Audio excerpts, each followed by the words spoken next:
طب وربنا، شوفوا، وربنا اللي بيحصل ده اسمه قلة أدب وسفالة ونقص تربية ونقص احترام وقلة دين، وكل حاجة ممكن تقولوها قولوها بصراحة، لأن الواحد خلاص جاب آخره. والله يا ولاد أنا معرفش يأجوج ومأجوج متأخرين علينا ليه لغاية دلوقتي. الأول انتوا عاملين إيه؟ والله إنكم وحشتوني من الفيديوهات اللي فاتت. وطبعا بما اني بصور من عند اوضه بطوط هنا، فتفهموا ان بره في ليله كبيره حضراتكم، فلازم المكان هنا الوحيد اللي ممكن تسمعوني فيه. المهم يا ولاد ندخل في موضوع النهارده، لان بصراحه يعني الواحد جاب اخره. تخيلوا يا ولاد واحده زي حالاتي كده تشقى وتتعب وتربي عيالها وتذاكر لهم وتوديهم مدارس وتوديهم دروس وتطفح الكوته معاهم ويطلع عين اللي خلفوها معاهم، وفي الاخر ابني يبقى شحط طويل كده حاجة و20 سنة وبسم الله ما شاء الله خريج كلية هندسة، وفجأة يقول لي انا عايز اروح اتقدم لواحدة واتجوزها. ربي يا غيبة يا خايبة للغيبة، سوري. ما علينا، مش مشكلة. هتقولوا لي يا رباب طب ما هي دي سنة الحياة، ما انت اخدت الراجل من امه برضه، ما هي ياما فرقت معاكي في ايه؟ لا هنا بقى تفرق. لما يجي لي ابني ويقول لي انا عايز اروح اتقدم لواحدة، وفي الاخر اروح اخده كده انجاجيه، واخد ابوه انجاجيه في الناحية التانية، وناخد علبة الجاتوه معانا ونروح للناس نتقدم لهم ونمشي، وبعد ما نمشي نتفاجئ بلايف موجود على السوشيال ميديا امها والبيت طالعين بيتريقوا علينا. دي مصيبة سودة، دي مصيبة سودة. يبقى انا ساعتها لا عرفت اربي، ولا عرفت اخلي ابني عنده نظر، ولا عرفت اخليه ينقي، ولا حتى سألنا على البيت الموبوء اللي احنا داخلينه. اه والله ده قلة تربية مني انا، مش هتبقى قلة تربية من البنت، لا تبقى قلة تربية مني انا، انه للدرجة دي اتعمى في نواضره وما عرفش يختار بنت عدلة تبقى مراته وام ولاده للدرجة دي، وكمان دي تبقى حماته. دي مصيبة لوحدها، دي مصيبة في حد ذاتها. صحيت من النوم يا ولاد بقلب كده، ببص لقيت ترند مكسر الدنيا. قلت خير خير، خصوصا ان الترند اسمه البنت وامها. فكروني بيا انا وبطوط، قلت هو احنا طلعنا ترند ولا حاجه؟ خير يا ساتر استر يا رب. ده بقى الترند الملعون يا ولاد، ده الترند الملعون على اصحابه. الحمد لله احنا مش شبه دول، بس يعني في ناس لما بتتكلم عننا تقول لك البنت وامها. فانا قلت خير، ايه اللي حصل؟ ترند امتى يا ولاد واحنا نايمين كويسين وزي الفل، ما عندناش ترندات بعد الشر علينا. فببص لقيت ترند اسمه ترند البنت وامها. لقيت واحدة ست فاضلة منقبة، دي الام، والبنت جنبها، وطالعين من على سرير زي سرير بطوط كده، وطالعين فاتحين لايف ومكركرين على نفسهم من الضحك. قلت هو في ايه يعني عشان يطلع ترند يعني اللايف ده، والبنت وما يبقوا مشاهير للدرجة دي، والناس كلها بتتكلم عنهم، وكل مواقع التواصل الاجتماعي يبقى هم متصدرينها؟ ليه عملوا ايه في اللايف؟ انا قلت اتفرج بصراحة، انتوا عارفين فضول ارمط. لقيت البنت وامها طالعين بيحكوا عن عريس جاي للبنت. قلت طب ما عاش، دي ايه المشكلة يعني؟ ايه فيها؟ ايه اللي يستدعي ان هم يطلعوا ترند يعني عشان عريس متقدم للبنت؟ ما بتحصل عادي كل يوم وكل ثانية وكل ساعة، ايه فيها يعني؟ لقيت الاتنين واقعين على نفسهم من الضحك. الناس بيسألوا الام، بيقولوا لها احكي لنا على العريس اللي متقدم، ايه مميزاته وايه عيوبه؟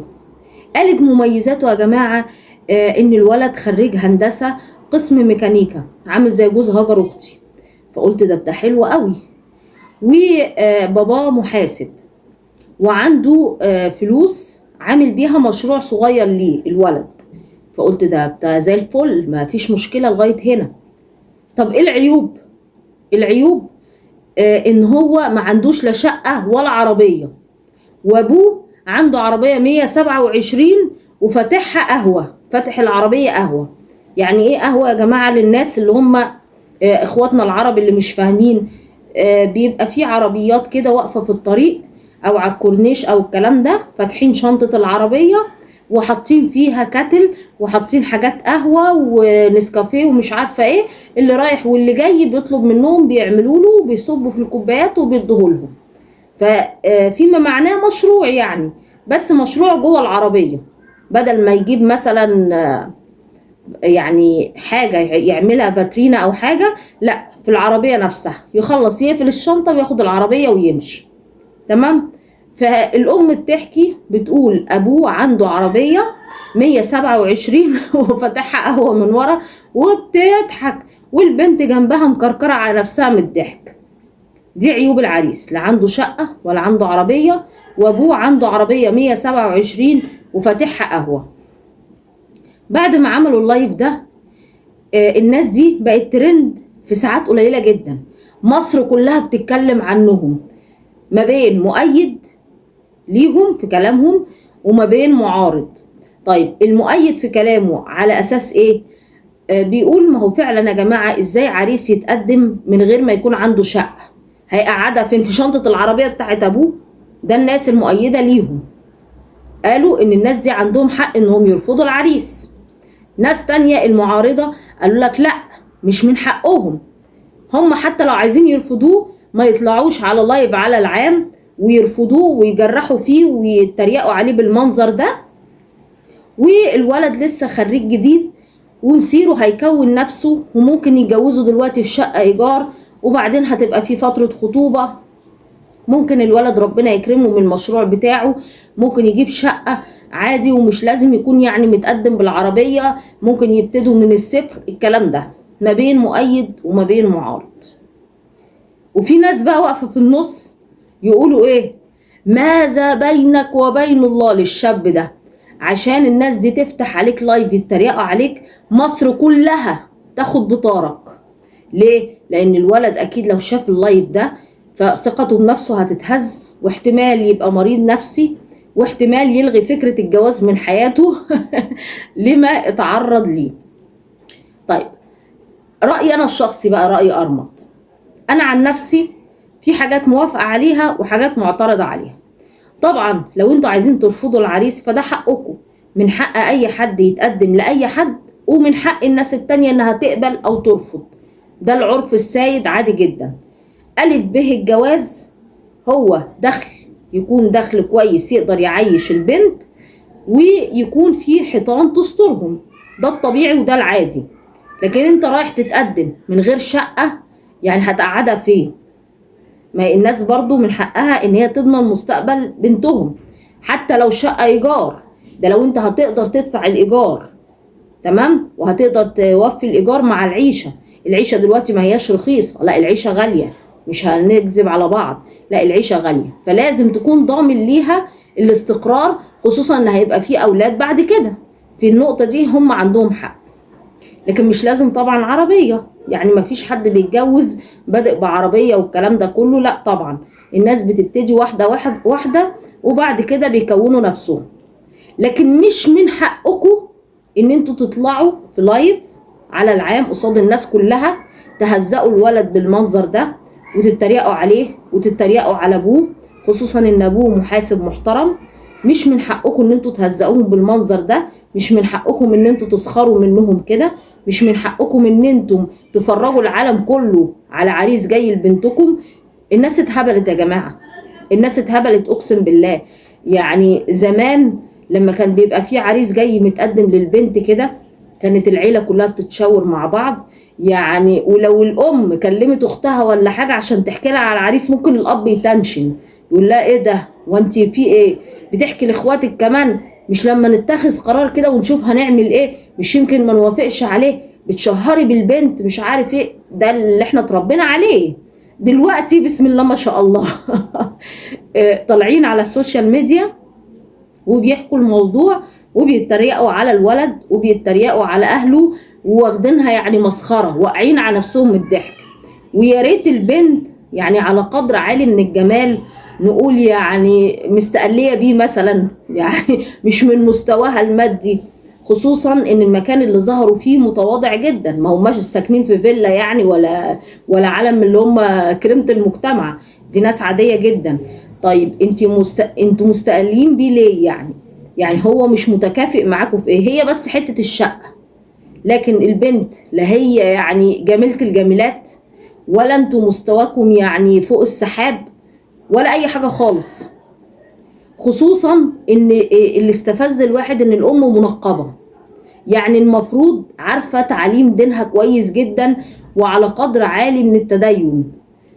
البنت نفسها بقى شعرها لغاية هنا، كل ده باين، ورقبتها وكل حاجة باينة، وضحك وسخسخة ما اقولكوش يعني على الولد وعلى ابوه وعلى دنيته. وبعدين البنت شكلها اساسا مش متعلم، يعني دي كبرها دبلوم، فهي تحمد ربنا قوي ان جاي لها مهندس. يعني انا مش عارفه برضه هو ده اتحول راخر ولا اتعمى ولا ده ايه، انا مش عارفه. عشان كده بقول لكم يبقى سوء تربيه مننا لو ابني راح يختار ناس زي دي. يعني المفروض الجواز فيه تكافؤ، البنت لا هي حلوه ولا تعليم عالي من طريقه كلامها باينه ولا مستوى اجتماعي ما حصلش. طب الولد خريج هندسة ودي من كليات القمة، يعني ولد نبغة زي ما بيقولوا، متفوق وعنده طموح. الولد عنده مشروعه الخاص بدأه، أبوه وأمه حوشوا له الفلوس وشالوا يمكن من قطهم عشان يعملوا له مشروع ويقف على رجليه. فالولد عنده طموح، عنده مستقبل كويس، محتاج ان هو يسعى ويكون نفسه. انا معرفش هو راح يستعجل ليه وراح خبط في الناس دي، خايف ان هي تتجوز ولا تتخطب. والله يا ابني هيبقى ربنا بيحبك اقسم بالله. انا معرفش يعني ايه اللي انت عملته في نفسك ده، انا مش عارفه. فالولد مستقبله كويس، عيلته واضح انهم ناس متعلمة، ابوه محاسب ومامته ربة بيت، فواضح انهم بيئة نظيفة وبيئة كويسة وناس متعلمة وناس محترمة. مشكلة الولد انه تقريبا اتغر في الشعريتين اللي طالعين دول، فراح رايح جاري اخد ابوه وامه بهدلهم معاه وراح يتقدم لناس زي دي. الناس دي ما كانوش هيريحوك، حتى لو كانوا وافقوا بظروفك دي الناس دي ما كانتش هتريحك. اذا كان هم دلوقتي بيسخروا منك ومستقلين بيك بالمنظر ده، ويا ريتهم هم اعلى منك في حاجه عشان نقول شايفينك قليل، الا هم قليلين وشايفينك كمان قليل، فتخيل المنظر هيبقى عامل ازاي. وكون ان الام نفسها بالوضع ده، يعني الام نفسها محتاجه اعاده تربيه، فما بالك بالبنت.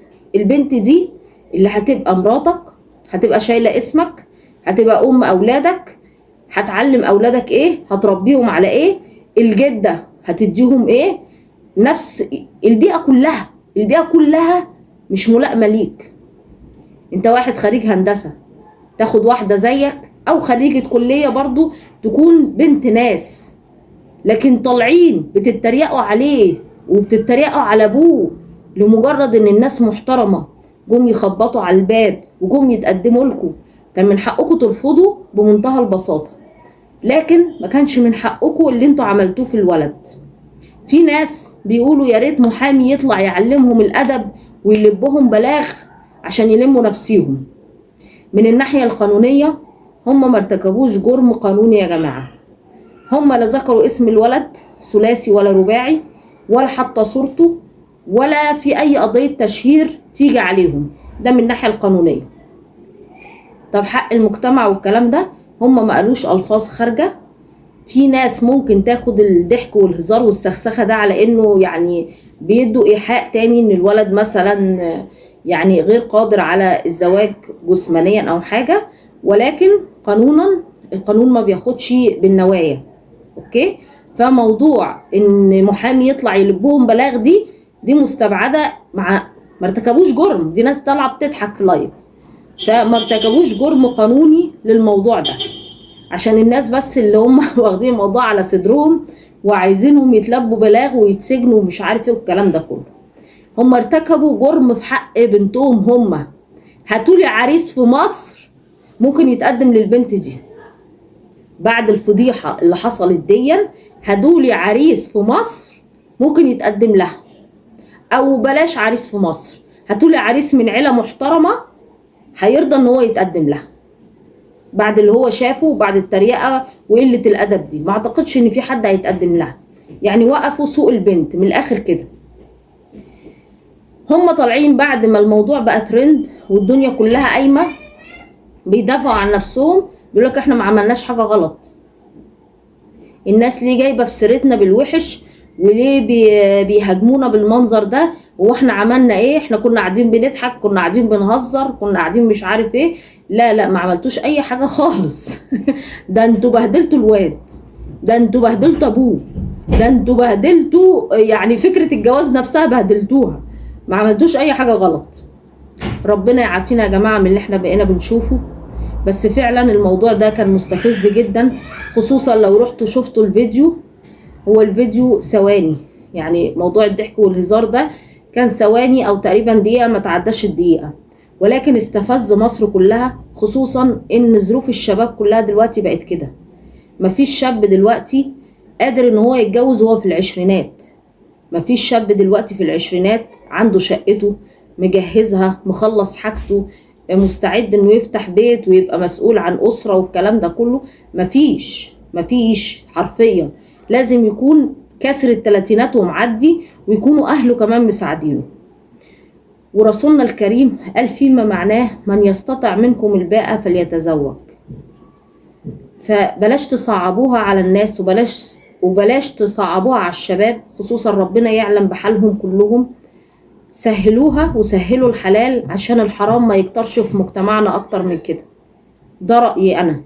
هتقولوا لي ده عشان عندك ولد فيعني بتوسعي لنفسك، لكن لو عندك بنت هتقعدي وتتشرطي. والله سواء ولد او بنت، فانا هتقي ربنا في بنت الناس اللي جايالي، وهعمل حسابها زي ما تكون بنتي بالظبط. اللي هرضى بنتي هرضى بنت الناس. زي ما قلت لكم كده، الجواز ليه اساسيات، واولها طبعا المسكن، والراجل يبقى ليه قوامة على الست ان هو يقدر يصرف عليه. لكن مش هنتشرط بقى يكون عنده عربية ويكون عنده مشروع ويكون عنده فيلا ويكون مش عارف ايه. محدش هيقدر على الكلام ده. خلينا صراحة مع بعض. اكتبوا لي رأيكم يا جماعة في الكومنتات في الموضوع ده، لان الموضوع بجد مستفز، وزعلت جدا على الشاب ده، وربنا يعوضه خير، وان شاء الله يلاقي بنت الناس المحترمة هي واهلها اللي يصونوه، ويكون كون نفسه وقف على رجله. اشوفكم على خير في الفيديوهات اللي جايه.